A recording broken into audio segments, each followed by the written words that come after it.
I think without any further ado, I will introduce today's faculty.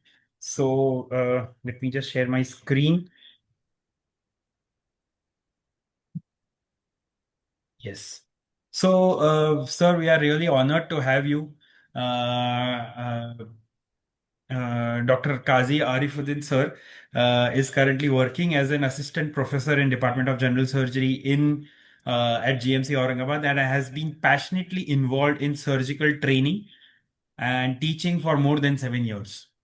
A merit holder with an excellent academic career and someone who has also successfully qualified MPSC, sir is widely respected not only for his surgical expertise in general laparoscopic and laser surgery, but also for the incredible work he's doing in medical education. Sir has mentored and guided countless UG students, interns, and PG residents through clinical teaching sessions, academic workshops, Viva guidance, and surgical training programs. He is also a renowned quiz master, having conducted multiple surgery quiz competitions at college and regional levels. Through his educational platform, 2 Minutes Clinic, Sir has been breaking down complex surgical topics into concise, high yield concepts and for the students. Sir also runs the YouTube channel Medicos along with an active educational Instagram page where he regularly creates high yield surgical reels, exam oriented discussions, case approaches, clinical approaches, Viva guidance, OSCE oriented training and teaching, and medical storytelling that students across the country genuinely connect with and learn from. And on a very personal note, I would like to add is that Sir was an assistant professor in the very first year. In the very first unit, I was posted in GMC Aurangabad during my residency. Honestly, sir, at the time where very few people supported me, you were the one who always did. Your encouragement, guidance, and trust means a lot to me, and I will always be grateful for that, sir. So today it is very humbling for me to welcome you here. Thank you so much, sir, for joining us. Today we are really looking forward to learning from you, sir. Once again. Thank you very much, Neha. Thank you for this wonderful venture, I would say. It's really an innovative way, especially at the time when the students really need someone, the last minute guidance, and also they have all the during all the 4.5 years, they have whatever they have learned. It's the time to reproduce in front of the examiners. So it's the time where they need us the most, what I feel. And also at this time when they read, they have so much doubt, so many doubts about the subject, about the clinical examination, and all that. And I think it's the best time for them to teach. And again, it's on the Zoom digital format. So again, it's a very wonderful concept, I would say, कि यहाँ पे आने के बाद में ऐसा है कि students can learn at their in their comfortable zone, in that room पे बैठ के आराम से ये सब चीज कर सकते हैं. सो आई वुड से कि wonderful venture, beautiful, and all the best for your all the session. And I welcome all the students present, who has been working hard for especially in the surgery, because UG is the time when surgery is something like you need to see more and more to learn about it. So basically surgery को जो है तो अच्छे से समझना, it is very important. And it's the time के यहाँ पे बहुत सारे लोग जो है तो स्टूडेंट्स को समझ नहीं आता है कि ये कैसे हो रहा है, क्या हो रहा है, because they don't get to see so many things. Especially, like you never know, you might have not seen the varicose vein case in the throughout your posting, or it may so happen that you might have not encountered any multinodular goiter or any case. So it is the best time when you can discuss the cases. And he has Dr. Nihar, he has beautifully structured it, the whole week. It's a kind of academic feast, I would say. So all the best, Nihar, and I would congratulate you for your new venture. Thank you so much, sir. It means a lot coming from you. And there are many things that I have learned from you. And I'm just trying to recreate something that you started. And You were a pioneer in of taking online lectures and online sessions and also quizzes. Thank you so much, sir, once again. So before starting, our presenter for the day is Ayan Memoon, who is a final year MBBS student from Cooper Hospital, and he'll be presenting a case on inguinal hernia. Before we start, there are some things that I want to point and I want to tell you all today. The sessions since past 3 days have been going on till for an extended time, around 9:30, 10. So today, what we have thought, me and Dr. Arif sir has thought that have thought we will take the important case presentation and we will denote a time. So 1 hour, 15 minutes would be given to the case of hernia, followed by hydrocele, which will go on till 8 p.m. All the clinical oriented and practical questions will be taken during that time. Because many of the students in the audience have their exams very close, and we would stick to that stipulated time of the session of 6 to 8 p.m. We won't leave. We would be there after 8 p.m. also. So the students who have any doubts in theoretical topics, or they want to ask some questions based on hernia and hydrocele, they will all be answered. Dr. Arif sir has very graciously accepted that and has agreed that he will stay for more time, depending on the audience, obviously, that if they are willing to learn and if they have questions, sir is there, even I'll be there. So, but we'll stick to case discussion and important practical questions from 6 to 8 p.m. Post that, we'll be covering other questions. I hope that's okay, sir. Yeah, yeah, sure, sure. Okay, great. So, Ayan, I welcome you and thank you for joining. You have been working and have prepared this case. So, over to you.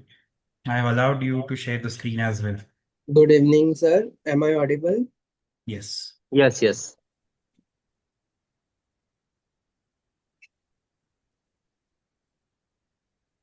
So I am about to say. Yes, yes, Neil. Ayan, you can start. Yes, sir. Just a second. Before starting the session, I would like to ask everyone, like, is it okay if I talk in Hindi sometimes in between? Everybody comfortable with that?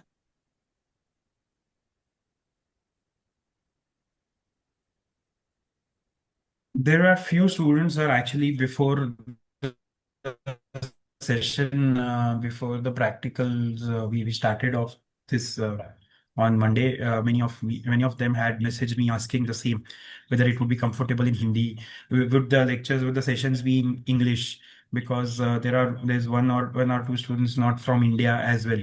So if at all, Okay. if we can keep it in English, that Yeah, would I'll be. like okay, okay.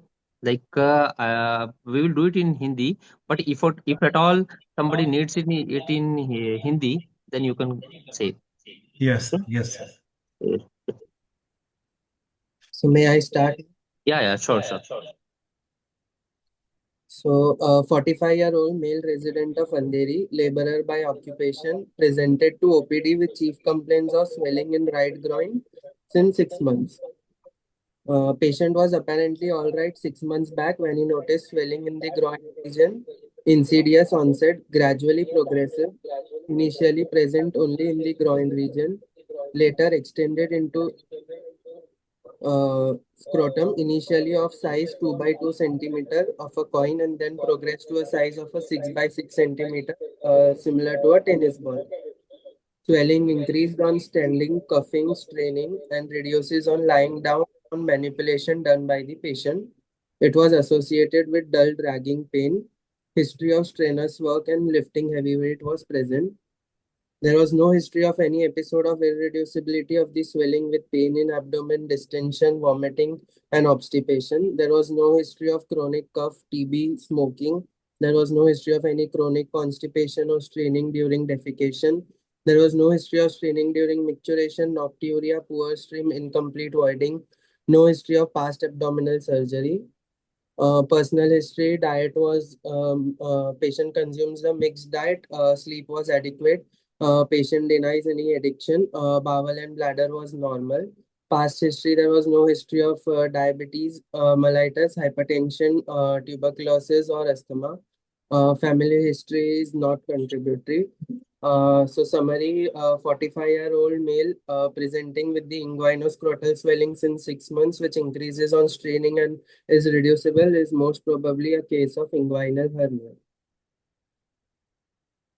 Should I Okay. proceed with examination? Okay. So, Exam. Dr. Nihar, should we discuss about the history right now or at the end of the session? Yes, we can take history and followed by examination. We can Okay, okay. So we will discuss the history first. certainly. Okay.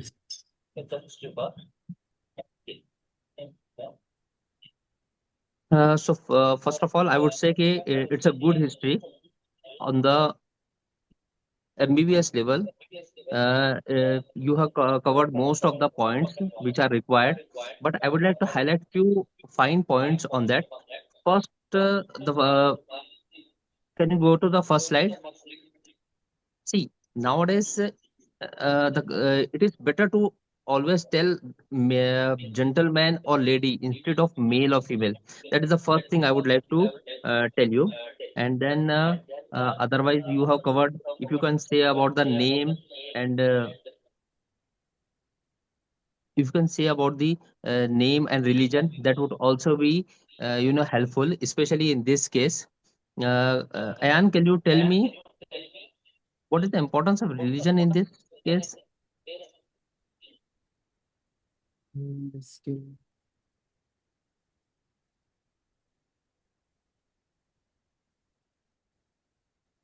No, I have Okay. so, So the patient might have phimosis.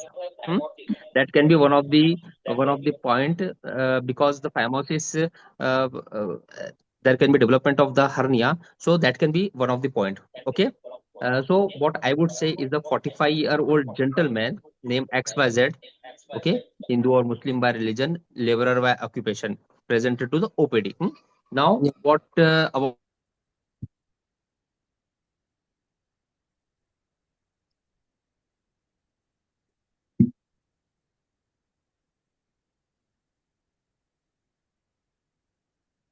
Sir, we are not able to hear you. am I audible? Yes, sir. Now you are.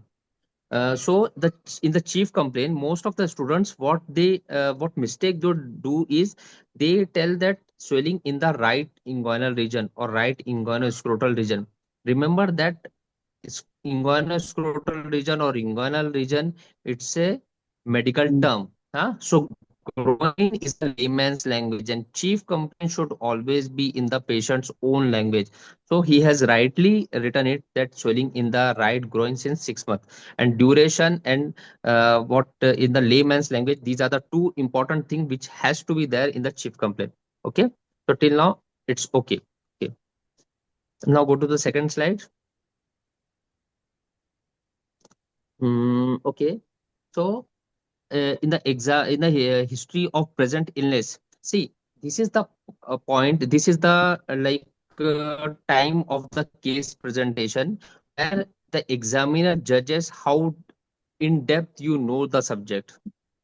Okay, because most of the name, age, sex, and chief complaint, all the students, whoever will be the student, he will say all these things: name, age, sex, chief complaint. Every student says that. But the history of the present illness, that is the point where you can show your knowledge.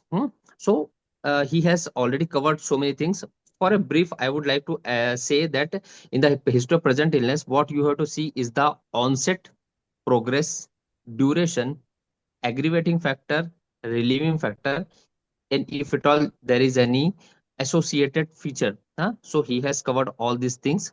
But in case of the associated complaint, when he has told about the associated complaint, Ayan, you mentioned about that the patient is having dull dragging type of pain.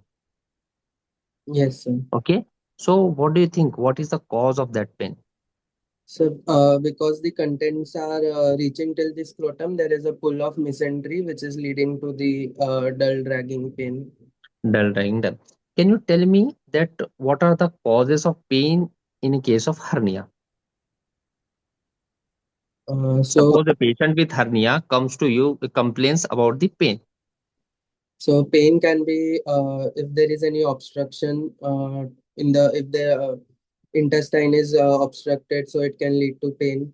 Then strangulation where the blood supply is compromised, it can lead to pain. Or if there is any nerve involvement, Hmm? if there is nerve involvement, it can lead to pain.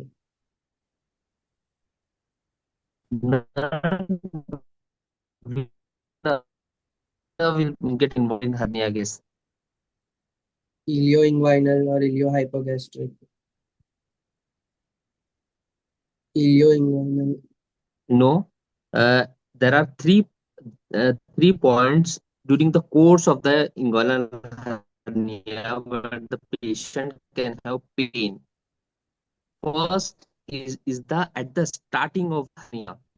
Initially, when the hernial content first tries to come out from the either superficial inguinal ring or deep ring.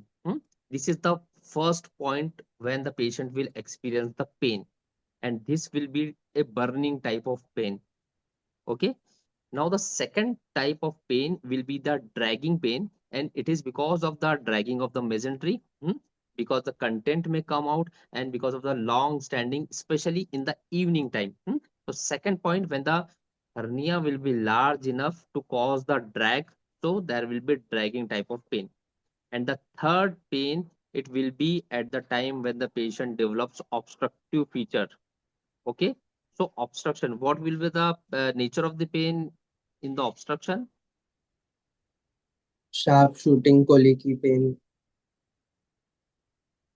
No, it will be colic type of. So basically three types of pain. First, at the beginning, burning type of pain. Second, when the hernia becomes large enough to cause the pull of mesentery, it will be the dragging type of pain. And the third type pain will be colicky pain, which suggests that the content has gone into the obstruction and it is a obstructed inguinal hernia. Understood? Okay. Yes. Then you have mentioned about the history of strenuous work. Okay. So why you have asked about the strenuous work and lifting heavy weights? So it can lead to increase in intra-abdominal pressure, which may be a cause of hernia, Okay, okay, which may lead to. which will lead to. So when during the heavy weight lifting or strenuous work, there will be increase in the intra-abdominal pressure. Okay, go to the next slide.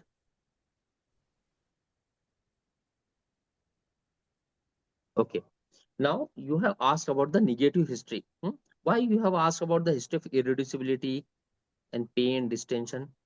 Whether the hernia is going into complications or there have been any episodes of irreducibility in the past. Okay. So what are the possible complications in an inguinal hernia?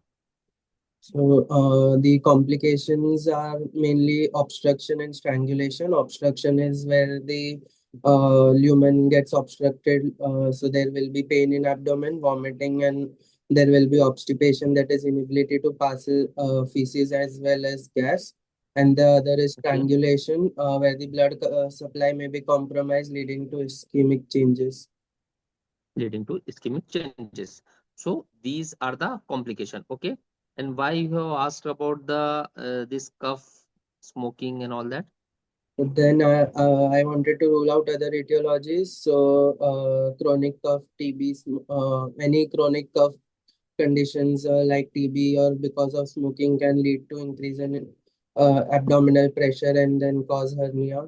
Similar for constipation and straining during stools, as well as strain during micturition, nocturia. If there is underlying benign prostate hyperplasia or there is any urethral stricture, it can lead to increase in intra-abdominal pressure again. And past abdominal Okay. surgery is because mainly of appendicectomy. There can be nerve injury, which can lead to abdominal muscle wall weakness. So there can be potential hernia. Okay. So here I would like to say, first thing, what are your differential diagnosis? On the basis of the history, since the swelling is exaggerated on standing, decreases on lying down, so most probably I think of hernia. So hernia in the groin region can be of inguinal or femoral, which Mm-hmm. can be differentiated on examination. Hmm. So first differential diagnosis would be hernia. The other differentials which we can go ahead is then hydrocele of the cord, undescended test, Yeah. hydrocele of the cord, and lymphavarix. Lymphovarix. What about varicocele? Varicocele can be the differential, but Can be differential diagnosis. So see, here you have written, you have covered the points in the negative history. What I would say, the negative history should consist of three C's. Okay, first will be in the many students, they are confused like what to ask during the negative history. So in the negative history, you have to ask about the three C's. First is the what is the possible causes. These are the differential diagnosis. As the patient has complained about the chief complaint, and patient has elaborated in the history of present illness. Right now, you don't know what is the probable differential out of the, based on the chief complaint and history of present illness. You can say that it can be the cause can be either inguinal hernia or femoral hernia or lymph varix, or it can be varicocele, but you are not sure at this time. So first questions will be about differential diagnosis. You have to rule out about the differential diagnosis. So this past history and all these things will first first 2 to 3 questions will be about the ruling out of the differential diagnosis. Okay. Now, once you have out of the question, 2 to 3 questions you have asked, now you will be you may say that the patient might have inguinal hernia. Understood? So once you have established that it can be inguinal hernia, then you will ask about the causes of that. Okay. So first will be differential diagnosis, second will be the causes. So your chronic cough, smoking, constipation, and this will be your second line of questions. Now, after the you have reached to a diagnosis that this can be the possible etiological factor, then you will ask about the complications. Okay. So first you have asked about the complication without knowing, without ruling out the other differential. Understood?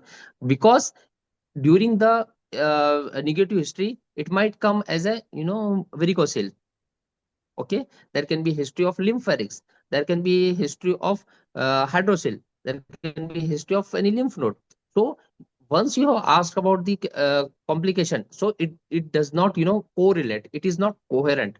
So first you will rule out the differential diagnosis, then you will ask about the etiological factor, and the third will be about the complication.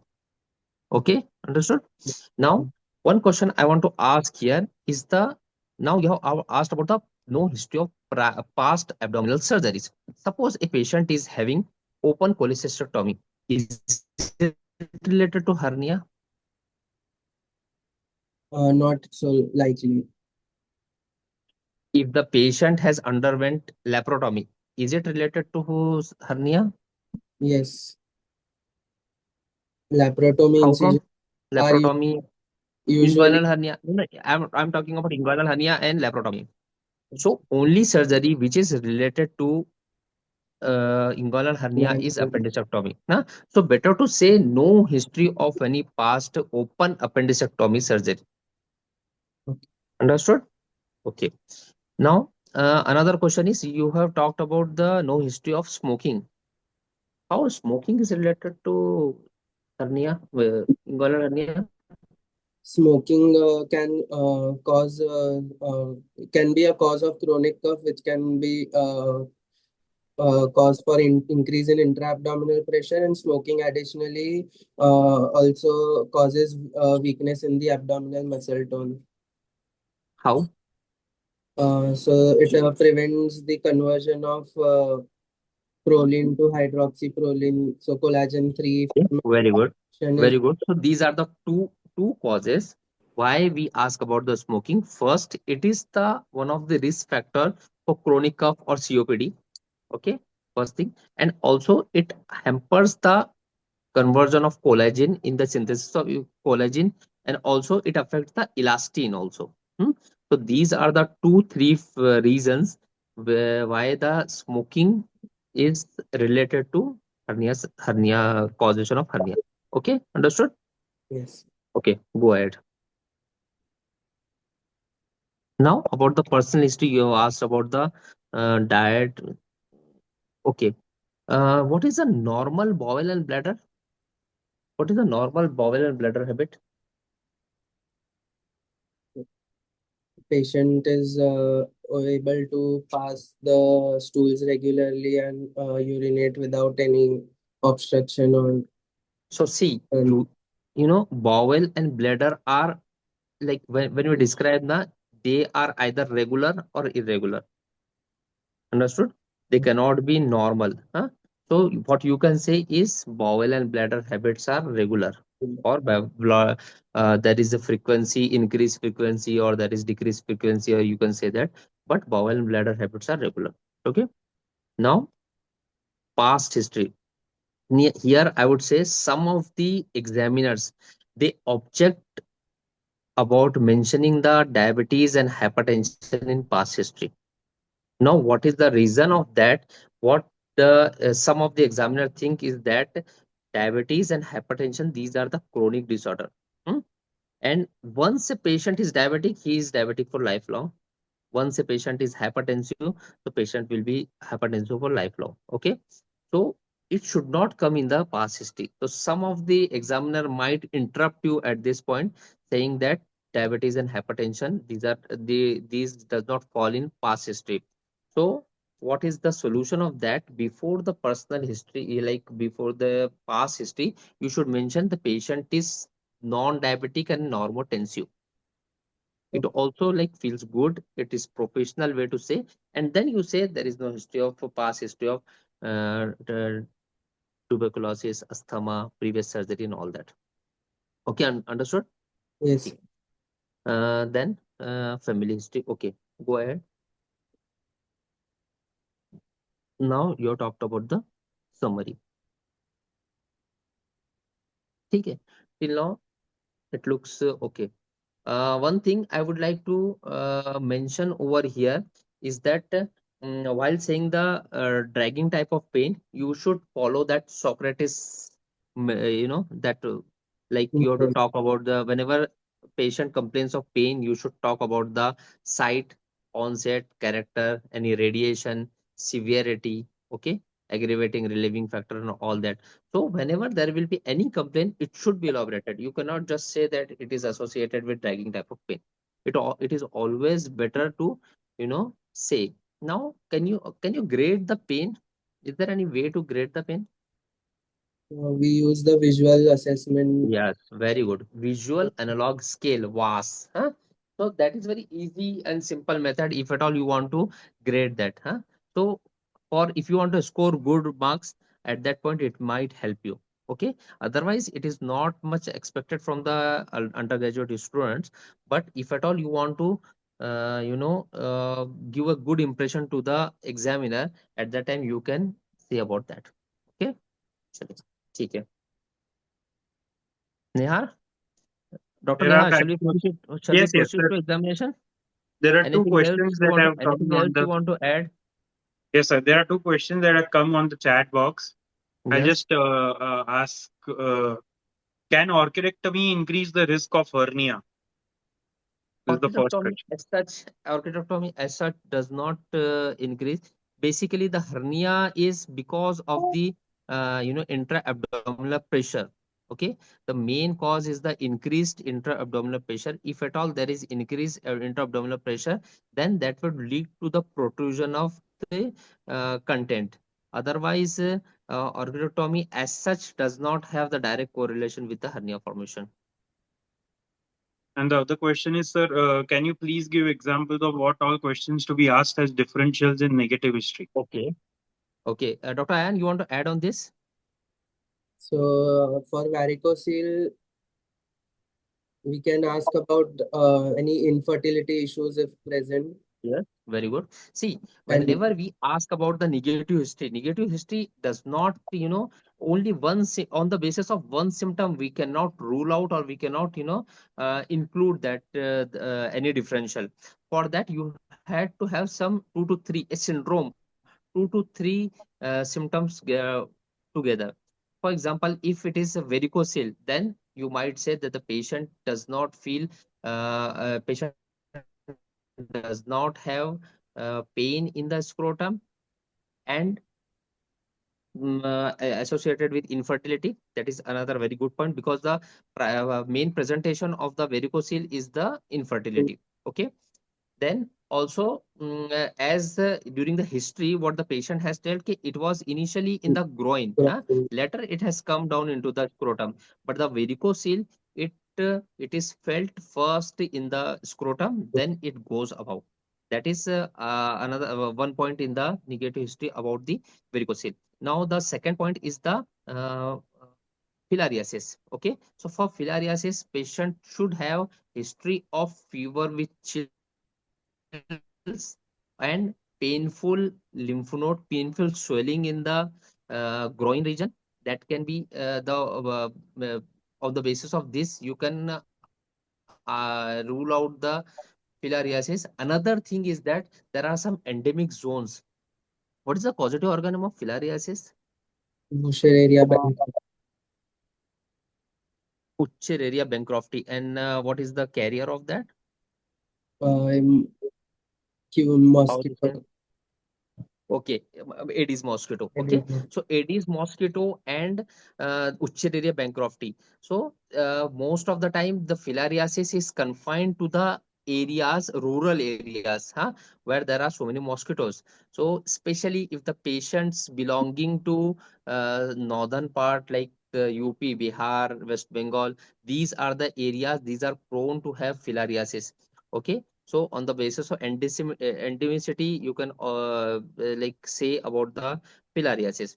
And regarding the femoral hernia again, the swelling is first felt in the, what is the progression of femoral hernia?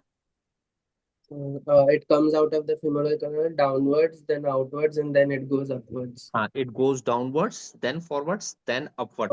So that type of the history patient will have. And also, femoral hernias are more common in which Female, gender? Female. Okay. One important MCQ and one important question I would like to ask: what is the most common hernia in females? inguinal hernia. Okay.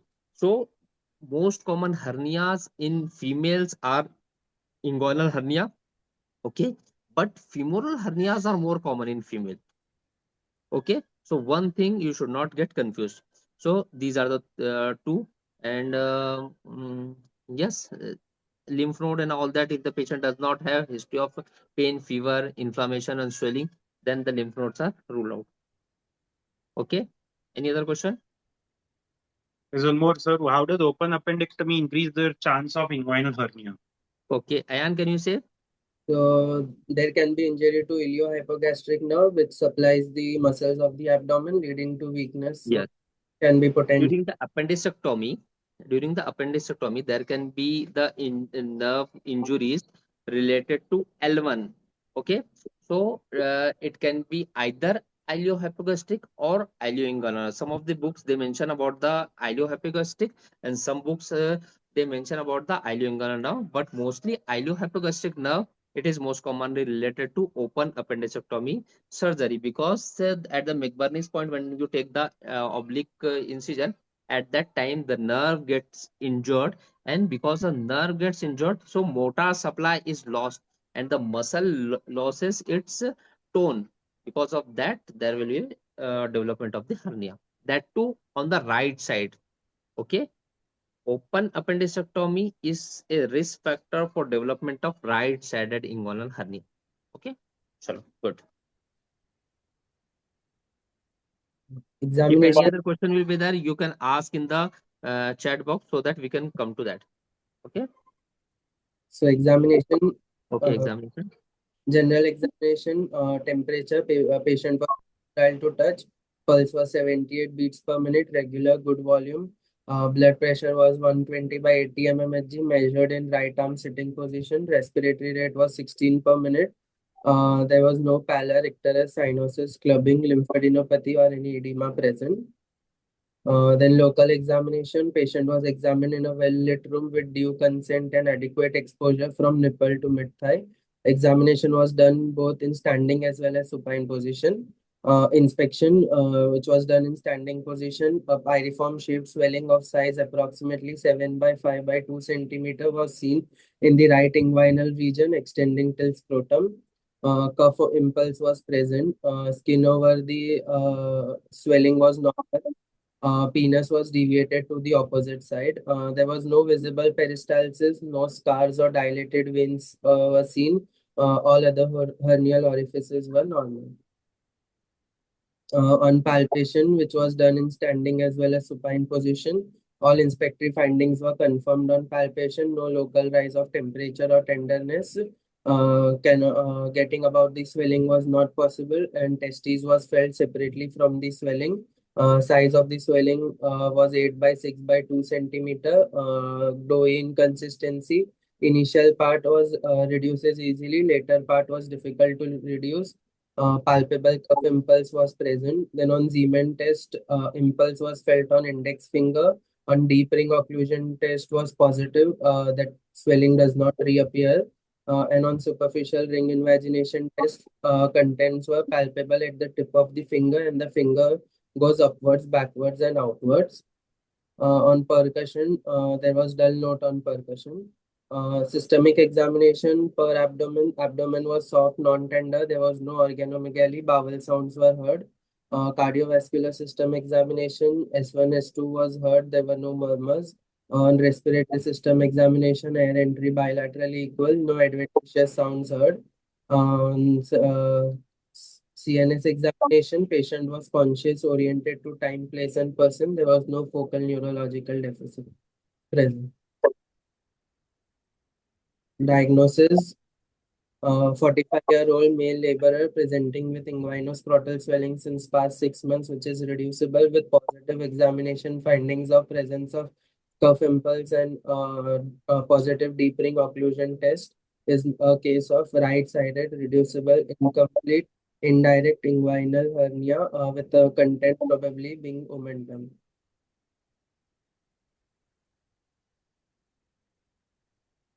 Okay. So again, nicely presented examination. Can you go to the first slide on general examination? He has covered most of the points, but I would like to highlight some of the points. So in the general examination, how you have started, what I feel is that the general examination should start with the patient is conscious, cooperative, well oriented to time, place, and person. Okay. Can you say, is it how it is relevant to our case? Conscious, cooperative, well oriented.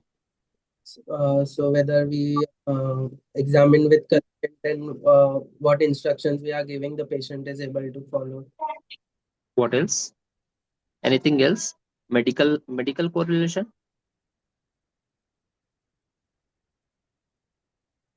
Suppose if the patient is having obstructed inguinal hernia or strangulated inguinal hernia,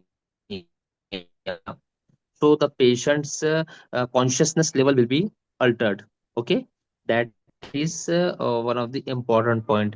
And cooperative is why, because we will be examining patients genitalia, inguinoscrotal region. So it is always better to start your general examination by saying that patient is conscious, cooperative, well oriented to time, place, and person. Okay. Now, in the general examination, what I feel is that about the pulse, what you have said is the 78 beats. Again, I would like to say to all the students is that this is the time where you can like say during examination, what we have been told, like if at all you want to say to any of your junior, or if you want to say to your colleague, like how to perform better, how to impress the examiner. So what you do is you talk more. Okay, the more you talk, there are more chances that you will impress your examiner and you will get good marks. And also you should be talking relevant things. So here is the time, why most of the students, what they do, they say it in the very short format. So what I would say, okay, like what he has told about the pulse is 70 beats per minute, good volume, regular.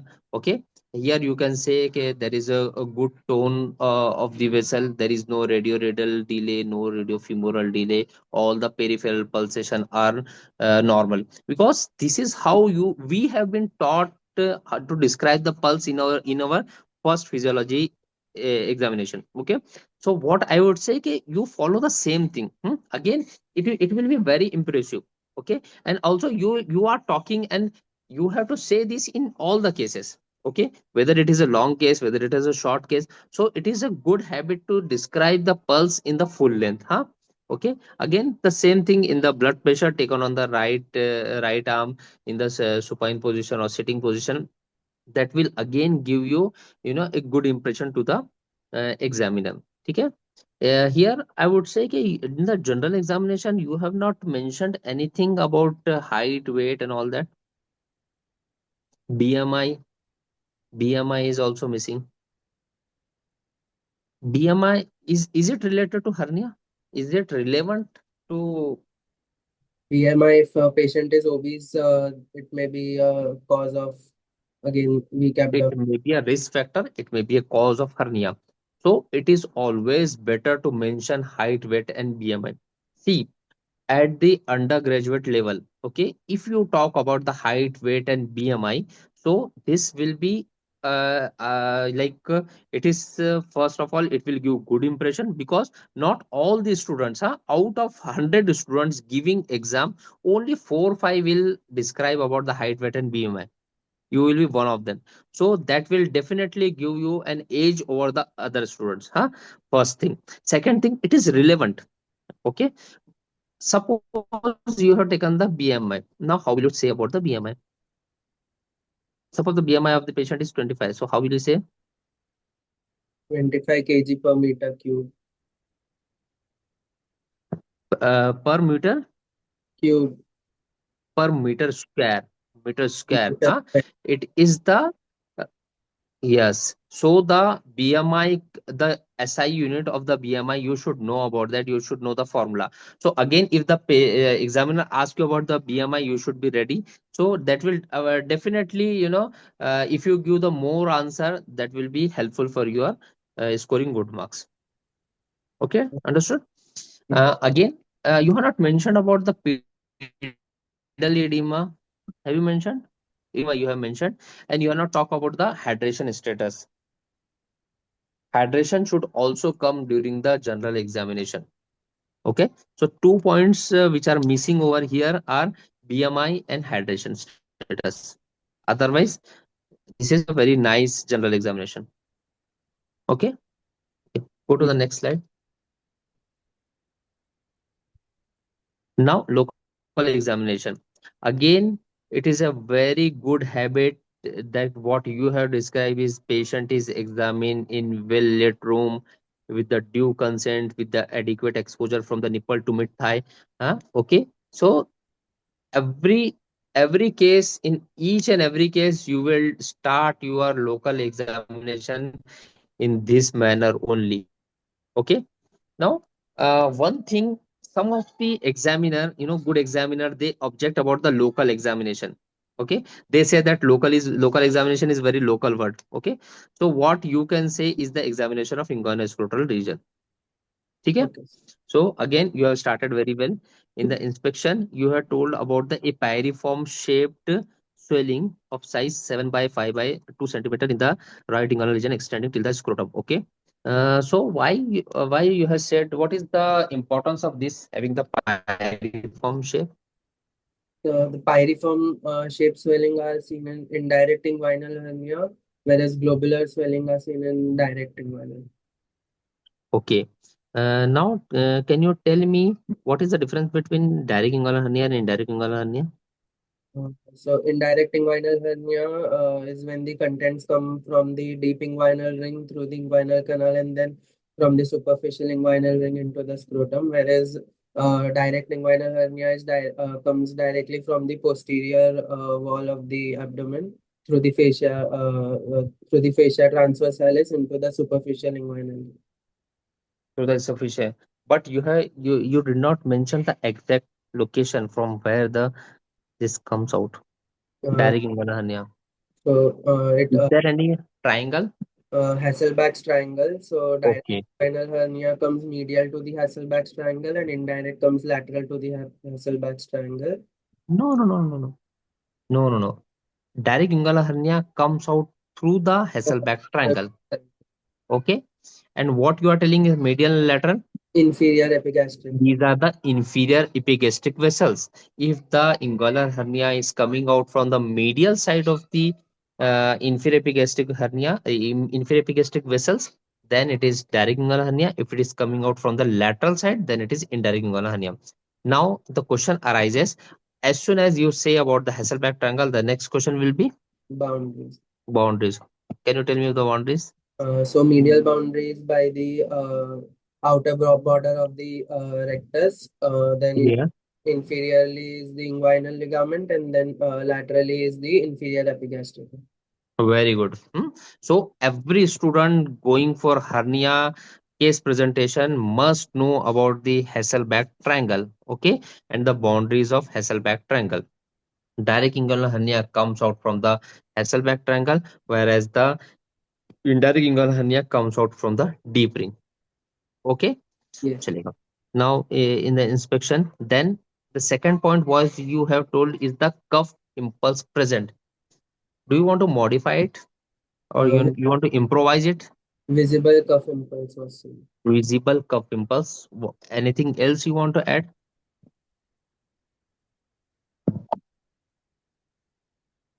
See, the exact term is that expansile cuff impulse. Okay. See, having cuff impulse. What is cuff impulse? Whenever you cuff, there will be an impulse. Huh? If you put your hand on the abdomen, huh?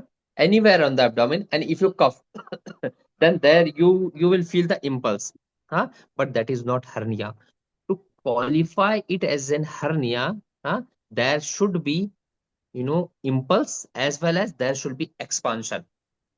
Okay, so it should expand, it should be impulse, and as you have rightly mentioned during the inspection, you will say that there is no visible expansile cuff impulse or there is visible expansile cuff impulse, whereas in palpation you will say there is no palpable expansile cuff impulse or there is palpable expansile cuff impulse. Is it okay?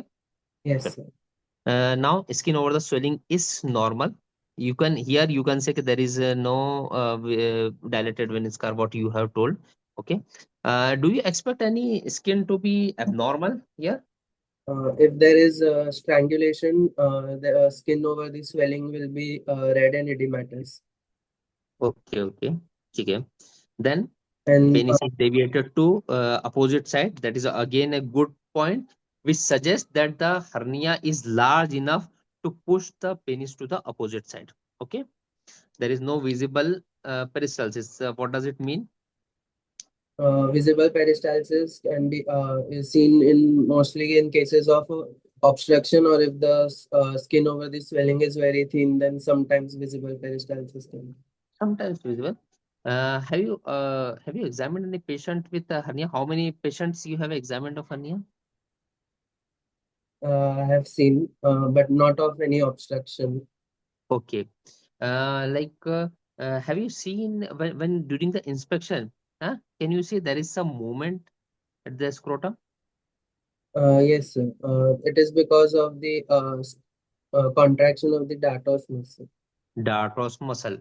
So visible peristalsis is a different thing, but normally at scrotum there will be some movement and it is because of the dartos muscle activity. Okay. So here, if there is no peristalsis, it suggests that intestine is not the content. Okay. Mm. There is no scar, visible dilated vein. All hernial orifices are normal. Now, what are the other hernial orifices you have examined?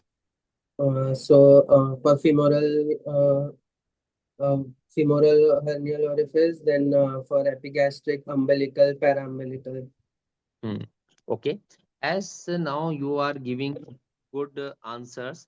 So one topper wala question I want to ask you. What are myopectineal orifice of Prukards? Myopectinal orifice of Prukards is a boundary which covers the defect of inguinal and the femoral hernia. So there are muscles superiorly. It is by the fascia transverse abdominis muscle. Then laterally it is by iliopsoas. Inferiorly again by the inguinal ligament, and medially rectus sheath, rectus abdominis. Rectus abdominis muscle. So this is as I told ke you have answered the topper wala question. Myopectineal orifice of the Prukards. Huh? Very few students they know. If you are scoring good marks, then it is always better to know about the myopectineal orifice of Prukards, and especially the boundaries. Okay. One of the student is asking that what is the difference between the peristalsis and the dartos muscle. So the peristaltic, it will be kind of wave. Okay. So there will be the content will have the movement, but when you see the dartos muscle activity, it is because of the only skin moves. It is because of the and it will not be in the form of wave. Okay. So that if later I can show you the video, or you can see it on the YouTube, where there will be the movement. The movement is not that peristaltic kind of view. It will be like movement because of the temperature change. Dartos muscle they keep adjusting. Okay, so sometimes because the dartos muscle they become relaxed, sometimes they contract. So there will be the contractility, or it can become lax. Huh? So the both the movement is different. That can be only shown. I cannot describe it okay. चलेगा. Next. क्या था इसके आगे? Okay. Now see. In the inspection, come to the inspection part. Okay. See, this is the one of the very common mistake, or I would say okay, it is not like mistake in the sense के यहाँ पे देखो you have wonderfully inspected the affected side, but you have not mentioned anything about the normal side. Okay, left side you have not mentioned anything. है ना?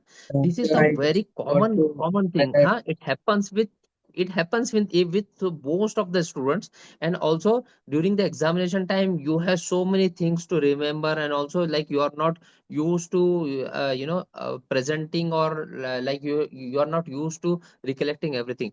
So the best thing to how to avoid this mistake is first line of the inspection will be the left side of the inguinal region is normal. Always remember, your first line should comment on the normal side. Same way in the varicose veins.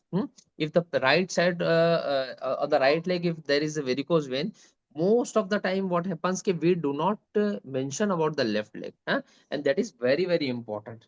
Okay, so always mention about the normal side first, and remember one golden rule in your entire entire life, your surgical life, that every patient will with her if the patient is having hernia, consider it as bilateral inguinal hernia unless and otherwise proved. Okay, so treat every patient as a bilateral inguinal hernia. If you have not mentioned, it means that you have missed the other side of the hernia. Okay, so you should always inspect, palpate, and everything. For any inspection, palpation, and like you will first mention about the normal side. Okay, chalo again. And also here you have not mentioned anything about the testes. I have included that in per abdomen. No, in the this inspection, huh?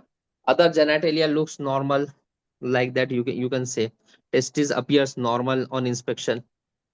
Okay, because it is the test your swelling is coming down, you know, till the base of the scrotum it is coming down. Okay, so it is always better to mention about the testes also, because there can be associated hydrocele also.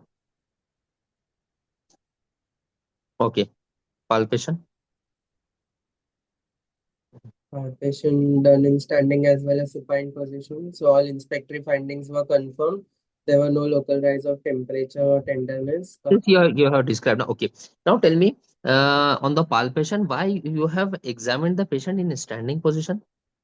After deep ring occlusion, we asked the patient to stand, and No, then no, no. Why you have examined this patient in a standing position? first we make the patient supine, and then we have to ask the patient to stand to see whether the Like, why you have examined the patient in a standing position? I'm so asking. there is a counter force, so patient will be able to, so the contents will be coming. Okay. What else?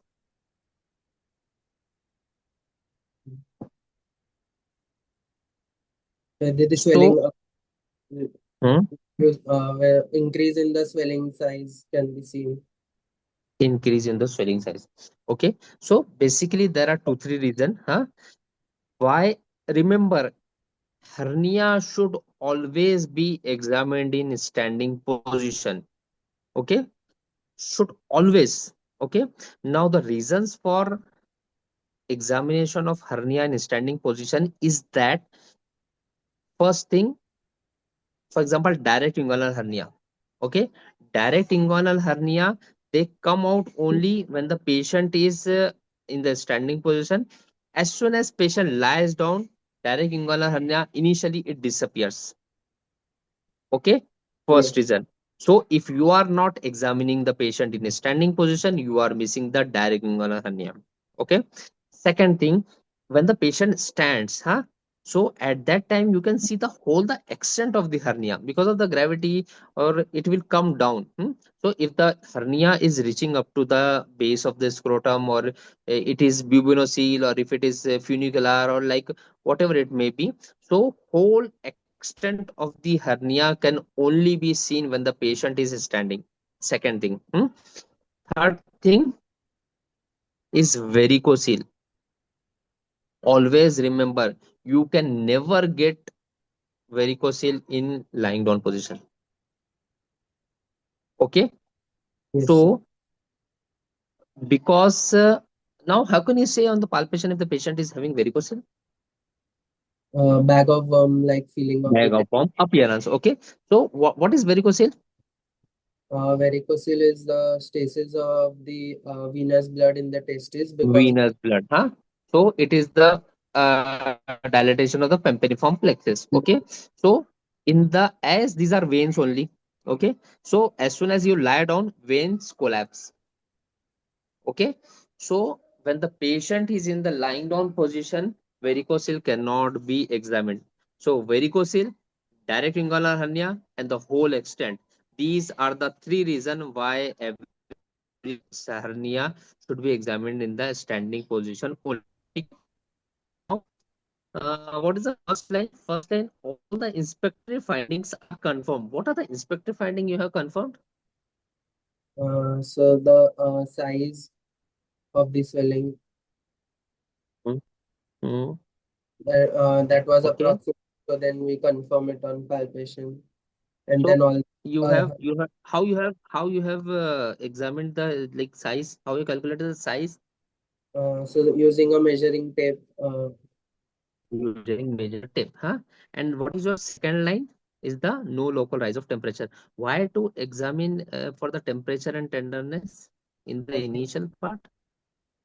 uh, in cases of strangulated hernia, there is temperature or tenderness, and then if there is tenderness, we can't proceed with the further examination. So Mm, okay. better And temperature? And temperature?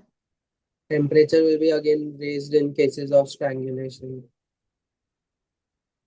See, whenever you are examining any part of the body, okay, so there will be some rubbing, huh? And because of the rubbing, that temperature may increase of that, of that specific local part. Okay, so you have already confirmed the inspectory finding. It means you have already touched it. So now there is no use of taking the temperature. So remember, for the palpation should start with there is no local rise of temperature. Understood? Okay. उसके पहले कुछ भी नहीं आएगा. हाँ. First point will be there is no local rise of temperature. Now again, can you tell me how you take the temperature, local temperature? How you see the local temperature? We check it from the back of the hand. First, Back of the hand. Why back of the hand? By the uh, dorsum of the hand. more nerve supply. It More nerve supply and it is more sensitive. Huh? Here the skin is thicker. Huh? So we don't examine the temperature from the this aspect, volar aspect, but we inspect, we palpate the temperature. We take the temperature from the dorsum of the hand. is Okay. So first point will be this, and second point is the tenderness. As you have mentioned, suppose any swelling is tender, the patient will not allow you for further examination, and you will also not proceed for the further examination. So this point again, it will come on the second point. Now third point will be all the inspective findings are confirmed. Okay, understood? चलेगा. yes. Then no रखा है. Now you cannot get about the swelling. What is the reason of okay, we will see that in the hydrocele part. Okay, now testis felt separately from the swelling. Good point. Size is 8 by 6 by 3 centimeter. Doughy consistency. What is doughy consistency? It is a rubber-like feeling of the swelling. Rubber. What is doughy? Doughy is atta that we use. आटा. Yes. है ना? तो आटा जैसा अपना रहता है ना. हाँ, तो वो Hmm. आटे की जैसी कंसिस्टेंसी रहती है. Again one more adjective I would add in this is doughy and granular in consistency. Okay, what does it suggest? The content is probably omentum. Content is omentum. What is the other type of consistency? So it is soft and elastic because of Soft and elastic. Okay, in which condition? enterocele, intestines. Enterocyte. Okay, so for everyone, all the students, remember there are two consistencies. One is soft and elastic, which suggests that there is content is intestine. Okay, and if there is a doughy and granular, then it is omentum is the content. Okay, and what the initial part easily, and this is the reason of this. Omentum being doughy, it goes easily initially and then it builds up and then it is difficult to reduce first. Whereas So in why? Why? uh, because they get adhered to each other, so further push will be difficult. And whereas in Mm-hmm. cases of enterocele, initial part is difficult to reduce, but once it initially it goes in, then the other part Why? later is Why? the Why initial part is why? it has come out of the mesentery. So first, if the intestine is going back, then again the pull of the mesentery will pull the will deposit the other later part easily.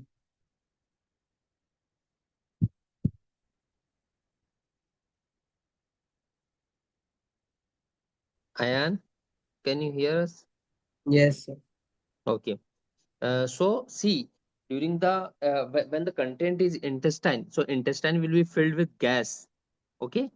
So if when we try to push it, when we try to reduce it, at that time, the gas will enter. Okay. So initial part would be difficult. Once the gas enters, then it slips in. Whereas in case of the omentum, first part will go inside easily, but because of the adhesion, the second part will be difficult to reduce. Okay. Understood? चलेगा. Then आगे. Palpable expansile cuff impulse. Okay, palpable, expansile, very good.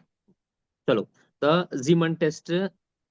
On the Zeeman test, you have told about shortly tell for everyone what is Zeeman test. So in Siemens test, we use three fingers. So index finger covers the deep inguinal ring. The location is 1.25 centimeter above the mid inguinal point. Then second, the middle finger, it covers the superficial inguinal ring, and the third finger, it covers the femoral ring. After reduction of contents, we keep fingers Where on. is the femoral ring? Can you tell us what is the where is the look? What is the location of femoral? It is below and lateral to the pubic tubercle. Kitna Um, distance? 1 to 2 centimeter. No, 1 to 2. 3.75. 3.75 centimeter or 4 centimeter. Okay, 4 centimeter. below and lateral. Okay, so three fingers, index finger on the deep ring, which is at the mid inguinal point. Now, again, one question: mid inguinal point versus midpoint of inguinal ligament. All the students should know the difference between mid inguinal point and midpoint of inguinal ligament. Okay, then the second will be on the superficial inguinal ring, and third will be on the femoral. When the patient will be asked to cuff, wherever you will feel the impulse, as it is on the deep ring. So if the impulse hits here, then it is indirect inguinal hernia or direct inguinal hernia or femoral hernia. Okay, ठीक है. Now second test is ring occlusion test. How to do it?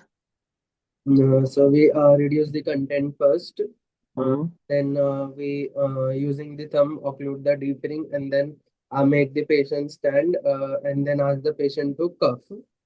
So on cuffing, if the hernia contents does not come out, then the defect is in the deep inguinal ring. So probably it is it is an indirect inguinal hernia. If the contents come out even after occlusion, so most probably it can be direct inguinal. चलेगा. And what about the ring invagination test? Superficial ring invagination test? Using the index or the little finger through the scrotum side, we go and reach the superficial inguinal ring. We have to it is used to check the size of the inguinal ring. So how many fingers does it admit? And then the position of the if it goes upwards, backwards, and outwards, it indicates it is an indirect hernia. If it goes directly backwards, then indicates a direct hernia. And cuff impulse, if it is present at the tip of the finger, it is indirect hernia. And if it is felt at the pulp of the finger, it indicates direct hernia. Okay. Everybody understood it? Give us a thumb. Send a thumb if you understood all the three tests, because these three tests are very, very important for your undergraduate examination. Okay. Understood? See, to remember it easy for your convenience, remember it with your hand. Okay. Now, how to remember? With the help of these three fingers, Zeeman test. We do the Zeeman test. Okay. So these three fingers are utilized. Okay. With the thumb. Okay. You do the deep ring occlusion test. Always remember, it should always be done with the deep ring with the thumb. Okay. So with this, you will do the deep ring occlusion test. With this three finger, you will do the Zeeman test, and with this finger, you will do the superficial ring invagination test. Understood? ठीक है? चलो फिर आगे. Now one topper वाला question एक और पूछता मैं ना. If I give you a chance to perform only one test, which test you will do? Deep ring occlusion. Why? We'll get to know whether it is indirect or direct hernia. Okay. But in case of Siemens hernia, you will get to know about the femoral hernia also.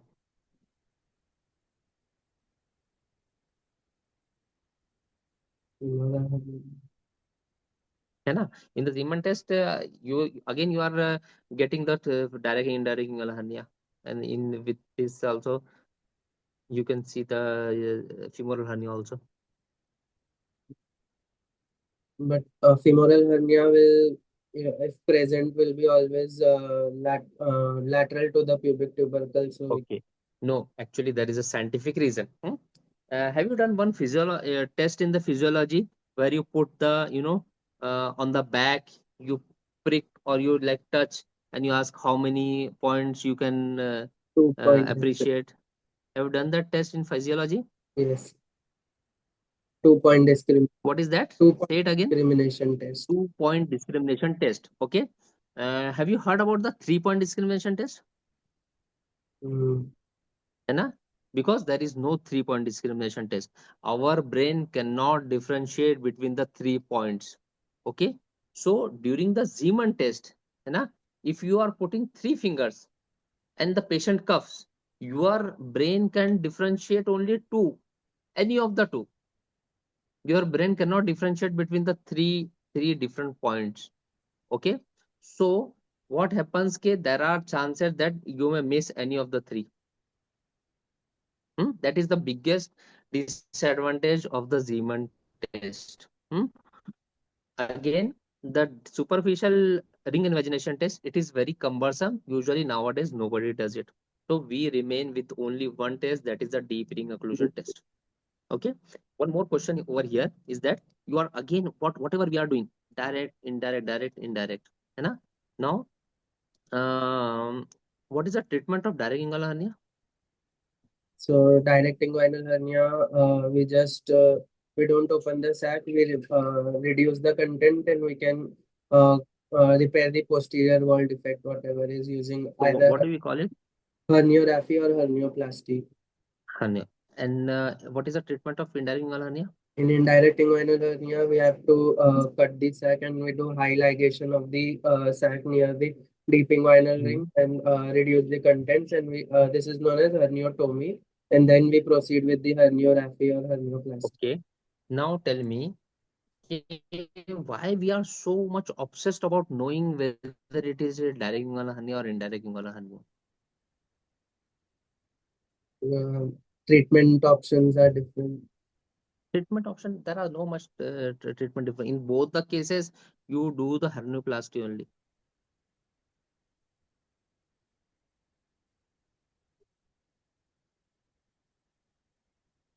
So the main difference is that indirect inguinal hernias are more prone for development of obstruction. है ना? So if there are two patients, one is having indirect inguinal hernia, one is direct inguinal hernia. So we will insist the patient of indirect inguinal hernia for surgery. Huh? For direct inguinal hernia, we may wait, but for indirect inguinal hernia, there are more chances to go into the either irreducible obstruction strangulation. Okay, chalo. All the 3 points done. Okay, and the percussion, dull note over the. Sometimes some books they write about the auscultation, but that is not much relevant. But for undergraduate students, you should know that there are on the auscultation there will be peristaltic and bowel sounds may be heard if the intestine is the content. Okay, chalo आगे चलो. Not systemic examination. Systemic examination, everything is important in the per abdominal examination. Ascites, if the patient is having in the RS, COPD or any asthma, and all these things will be, appreciated. Now tell me, what important test you have missed in this? Very important. And most of the students, they forget about this. It is very common to forget. Checking for Can pre anybody say in the chat? Can checking. anybody say in the chat what he has missed? Yes. Mansi Vora, she has told. Yes. Dhananjay, Sanika, everybody is saying. That is per rectal examination. Ayan? Yes, sir. Yes, you have missed the per rectal examination. It is very, very important, especially in hernia patient. That is important. So if there is any prostate enlargement, we can check through Yes. rectal exam. Yes. Hmm. What else? What else? First is the hernia. Is the patient is having constipation, fissure, piles. Okay. If there is any rectal growth, mass, or if the patient is having, if patient is in constipation, in obstruction, So there will be roomy this. Okay. So per rectal examination is very, very important. Even if you don't perform per rectal examination during your examination, you would say that I would like to do per rectal examination in this patient.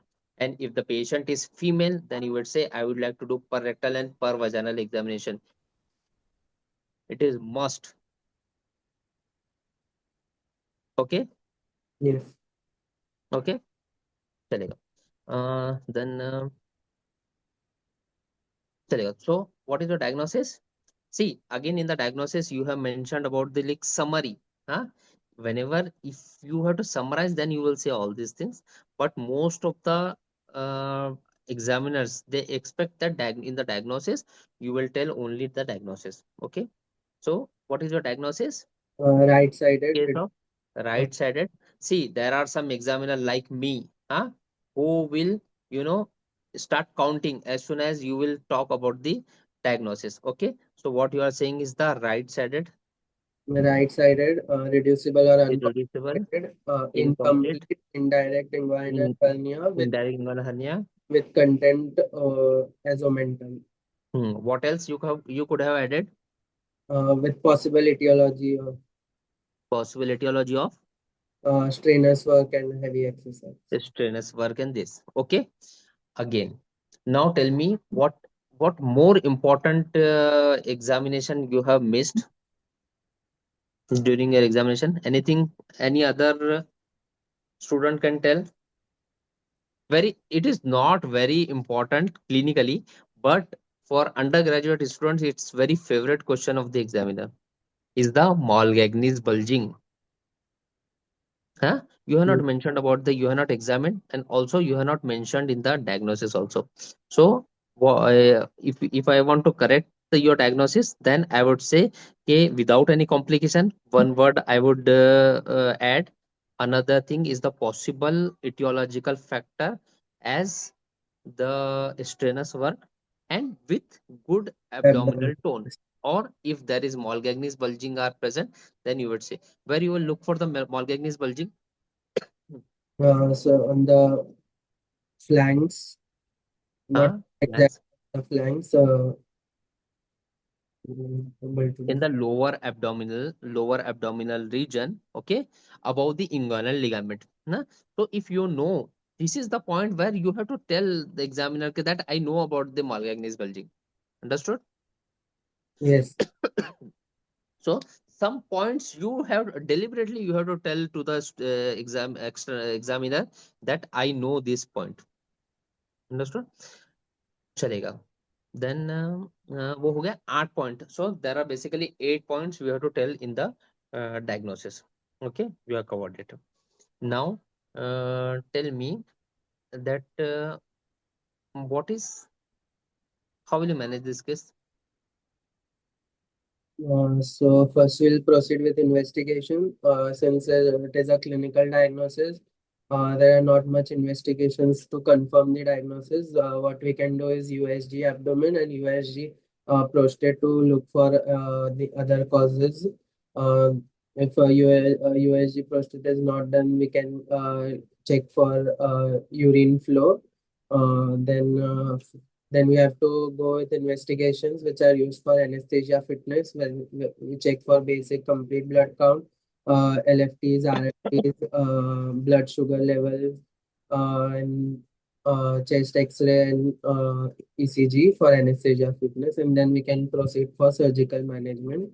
So surgical management for indirect inguinal hernia is herniotomy, followed by herniorrhaphy or hernioplasty. Plasty is preferred over that. Okay. So this is how you will manage. But one question I would like to ask, direct question: what is the investigation to confirm your diagnosis? This is the like 24 carat exam question. Okay. What is the confirmatory investigation you will do for diagnosis of hernia? Ultrasonography, USG. Ultrasonography. Anything else?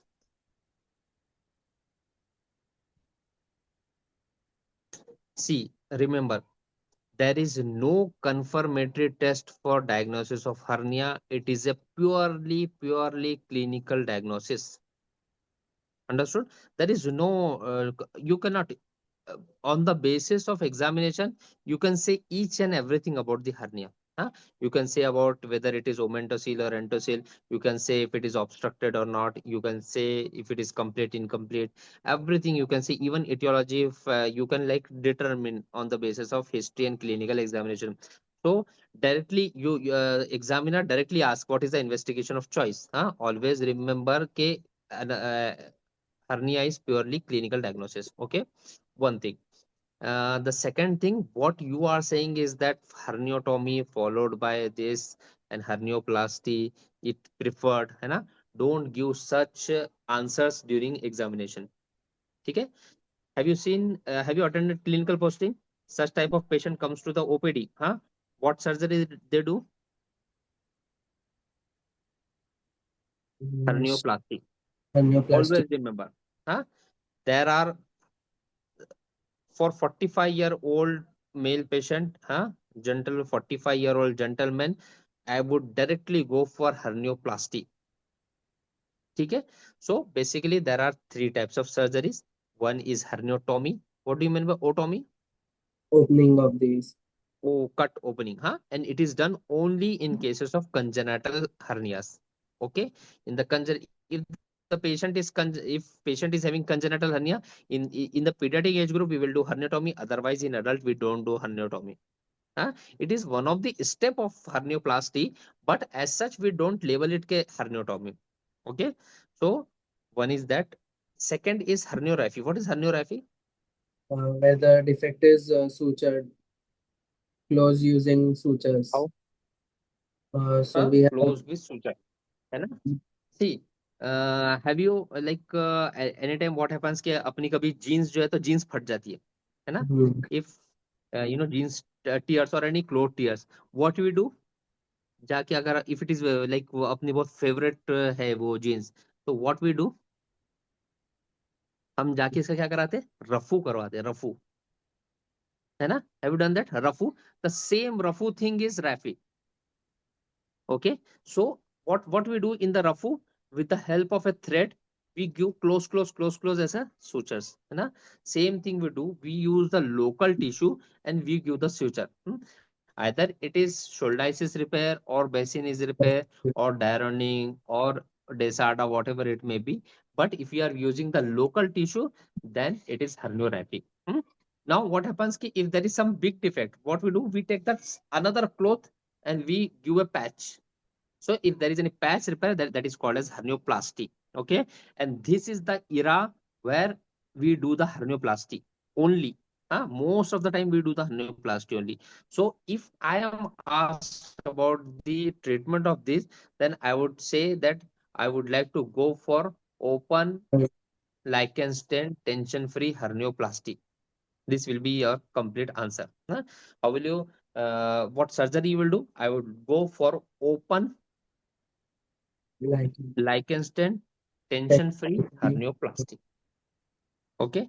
Now again, one mistake, even I had done that mistake during my undergraduation.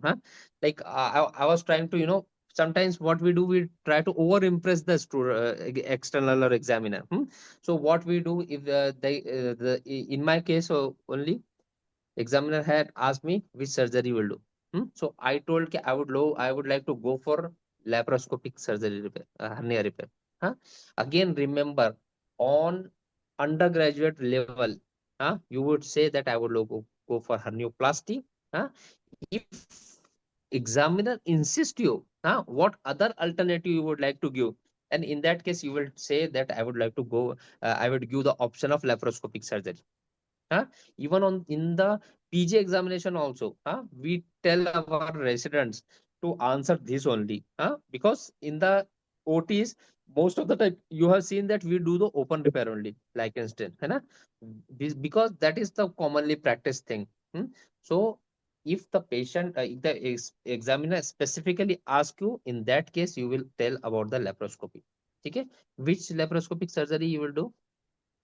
so we have two options. transabdominal, total extraperitoneal, preperitoneal repair, and then transabdominal peritoneal repair. So Yes, abdominal. very good. One is step and another is tepa. है ना? Step, tepa. So we have step, tepa, two surgeries. If the examiner specifically ask about the laparoscopic repair. ठीक है? चलिए. 2-3 question out of the, if because like we are covering the topic, so 2-3 question I would like to ask. You have not mentioned anything about taxes. What is taxes? Have you heard about it? Taxes is the reduction of the contents if it is not done by the patient. So we flex the thigh and adduct the thigh, and then we try to reduce the content. It easier in that position to reduce the content. Why? The ring is expanded in that position, so the Okay. contents can reduce. So by the way, if at all the if you want to reduce the hernia, who is the best person to reduce the hernia? First, it should be done by the patient itself. Patient is the best person to reduce the hernia. If you at all you want to check whether the hernia is reducible or not, then you will ask the patient himself to reduce it. Okay. If at all we try to reduce it, then it is called as taxes. Huh? That method you have told. But nowadays we don't do the taxes. Okay, because there are some chances that even if it is obstructed, we may push the content inside. That can be one of the reason why we don't do the taxes. But on the undergraduate level, most of the examiners they ask about the taxes. Now, another question is, what is hernia of hydrocele or hydrocele of hernia? Hernia, hydrocele of hernia is when the contents are in the pushed into the scrotum for a long time. The fluid gets built up, leading to secondary hydrocele because of the hernia contents. And hydrocele of hernia is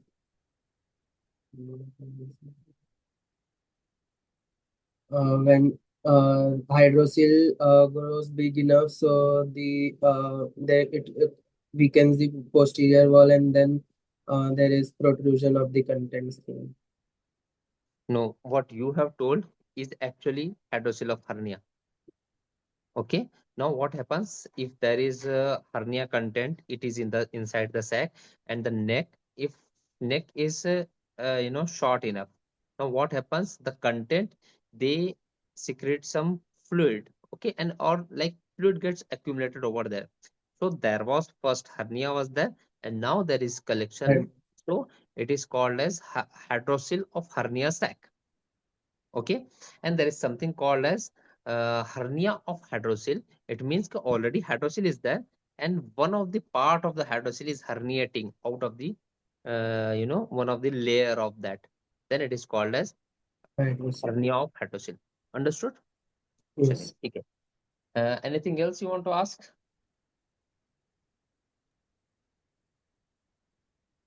Any doubt you have, Ayan? S- Sir, it was asked in the chat, and I have the same doubt.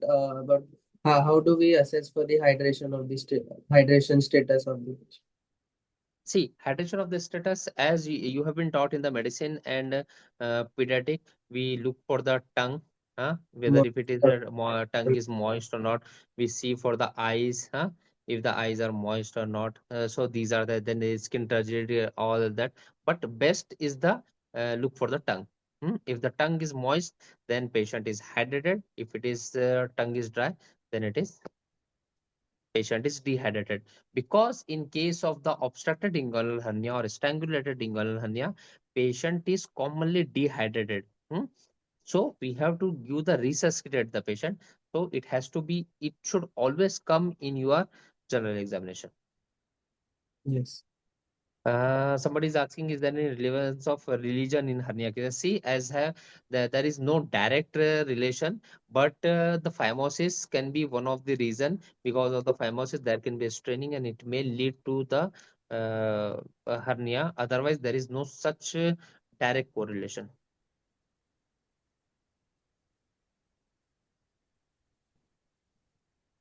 Anything else? They are asking for about the myopectineal orifice. So there are two other Okay. questions of hernia, but I think we will take it while the student is get the other student will start sharing.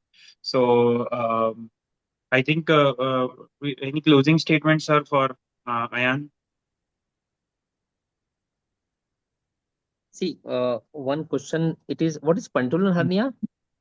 One last question for all the students. And if you Pantaloon can hernia say. is indirect plus direct hernia together. If there is a simultaneously both direct and indirect inguinal hernia is present, then it is called as Pantaloon. pantaloon hernia. It may give rise to false results during the deep ring occlusion test. If even if you try to occlude, then the direct part will come out through the Hasselbalch triangle. Or if we try to do that, that is one of the. Now, a question for all of you. It's kind of homework for all of you. What are the fallacies of deep ring occlusion test? Huh? Everybody read about it, because sometimes examiner may ask, and it's like a topper kind of question. See, uh, mm, for closing statement, what I would say, ki, Ayan, you have presented very well. I would say you have covered almost all the points. Whatever fine, small points you were missing, and as it is a teaching session, so I was trying to be more critical. So I was trying to point out small things in your case presentation. Otherwise, it was a wonderful. You answered most of my questions, and you were you were knowing the things, but there is in some of the question you were unable to express it, but you are knowing it. So that is a good thing. You are knowing the even some of the topper wale question you have answered. So again, I would say ke, you are you have really presented a case very well, and you also know the subject, you know the crux of the thing. So all the very best. What I would say to other students, see, now, as I don't know Ayan, what is the mentality of the external, I would say. See, I am not knowing the Ayan. There are 10 students, and I don't know, okay, who is a good student, who is the topper student, who is just for the first time he is present. See, in the whole batch there are students who have never presented any case. So that what how examiner thinks, examiner asks some of the questions, so some questions are for everybody. If you answer those questions, then the examiner steps up. Okay, so normal question is like, what is hernia? It will be asked to all the question. Can you define hernia? By Abnormal the way, protrusion of a Dr. Nihar, he has made a wonderful reel on that recently. So that is the abnormal protrusion. What he? I think protrusion of a everybody viscera. must go and check that definition. Because what is hernia? This is the question everybody will be asked. Okay, what is the difference between a direct and indirect inguinal hernia? It will be asked. What are the positive points in your case? This question will be asked. What is your diagnosis? This question will be asked. How will you manage this case, है ना? So these are the questions, these are the benchmark questions, है ना? If you can give answer of this question, you are pass. Okay, so each and every student, what I would say कि अभी जितने भी students, those who are watching this presentation, I would say कि you should be ready with these type of question for all the cases. For example, in thyroid, in varicose vein, whatever it may be, what is the definition of varicose vein? Okay, how will you manage this case? What are the positive find? What is this? So, Hannah, how will you manage this case? What is your diagnosis? These are the questions which will be asked to all the question. Now, there are some topper wale question. Okay, so these are the tricky questions. If you can answer those, then it is well and good. Those who answer those questions, okay, difficult question like myopectin orifice of the Foucault's, I had asked you that once you have answered the the question, automatically you pass that वो वाला जो phase रहता है ना कि पास वाला part तो ये हो ही गया है. Now I go for the distinction वाले marks. Okay, I go for those type of question. If you answer those questions also, so there are one or two questions which will be asked, and if you give, then you are like topper wale marks. Understood? So for the baseline questions, I would say कि every student should be ready. कि as soon as the examiner asks this question, I will be ready with the answer. For example, like breast वाला हो गया है क्या इनका? हाँ यहाँ सर, करो, ब्रेस्ट breast हो गया है क्या? For ब्रेस्ट लंप हो गया। example, breast lump हो गया है. हाँ, for example, it is a case of CA breast. Now, how will you manage this case? Ayan, can you answer? CA breast will proceed with investigation where we'll do triple assessment. See, now as soon as you have told about the triple assessment, half of the answer you have already, like, you have passed that bar. Understood.